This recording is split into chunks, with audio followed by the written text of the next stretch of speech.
মেসির বাপায় আছে জাদু আর ডান পায়ে আছে নিখুঁত কিছু শৈল্পিক শক্তি।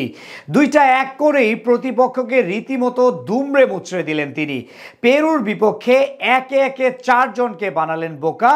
এরপর অবিশ্বাস্য এক জায়গা থেকে বল বাড়িয়ে দিলেন লাউতারো মার্টিনেজকে, যেখান থেকে অসাধারণভাবে বাইসাইকেল কিকে বল জালে জড়ান তিনি। যেই গোলটা আপনার চোখ কপালে তুলতে বাধ্য করবে। দুপায়ের জাদুতে মেসির এমন জাদুকরী অ্যাসিস্টে মার্টিনেজের দুঃসাহসিক গোল নিয়ে বাকিটা জানবো রিপোর্টে। তুমি আমাকে দাওনি কিছু, শুধুই পেলাম দুটি পা, তা নিয়েই আমি বিশ্ব রাঙালাম, ফুটবলকে দিলাম নতুন এক উপমা।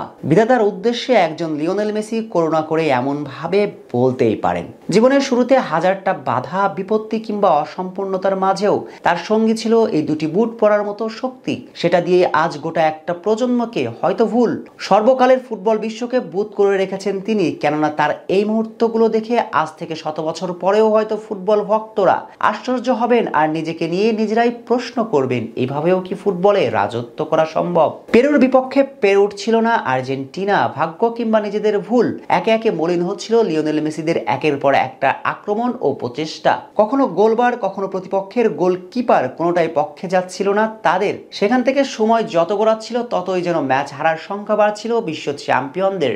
ঠিক এভাবেই পার হয়ে যায় খেলার 55 মিনিট। কিন্তু যে দলে লিওনেল মেসির মতন একজন ফুটবলার থাকেন, তারা কি এত সহজেই হার মানতে পারেন? ক্লাব কিংবা জাতীয় দল বহু জায়গায় অসম্ভবকে বিধাতার আশীর্বাদে সহজ করেছেন তিনি। আজও করলেন একই। বা প্রান্ত থেকে পা বল চালিয়ে ছুটলেন এলেমটেন, সামনে পড়লো পেরুর 4 জন ডিফেন্ডার। কি করবেন তিনি সেই মুহূর্তে? এমন একটা প্রশ্ন হয়তো তার জায়গায় অন্য কেউ থাকলে মনের কোণে উকিয়ে দিত। তবে একজন লিওনেল মেসি এই জায়গায় সবার চেয়ে ব্যতিক্রম। বলটা নিয়ে প্রথমে বাদিকে 2 ডিফেন্ডারের মাঝে ঢুকে কিছুটা স্পেস নিলেন তিনি। এরপর সেটা ডান পায়ে থেকে নিয়ে গেলেন বাম পায়ে, সেখান থেকে সবার উপর দিয়ে পাঠিয়ে দিলেন সতীর্থ লাউতারো মার্টিনেজের কাছে। সে যাত্রায় কোনো অংশেই লাউতারো মার্টিনেজের অবদানও কম ছিল না। অনেকটা ঝাঁপিয়ে পড়ে বাইসাইকেল কিক নিয়ে চোখ ধাঁধানো এক গোল করেন এই ফরওয়ার্ড। লাউতারো মার্টিনেজের এমন একটা গোল অবশ্য বহুদিন ধরে মনেই রাখবে ফুটবল বিশ্ব।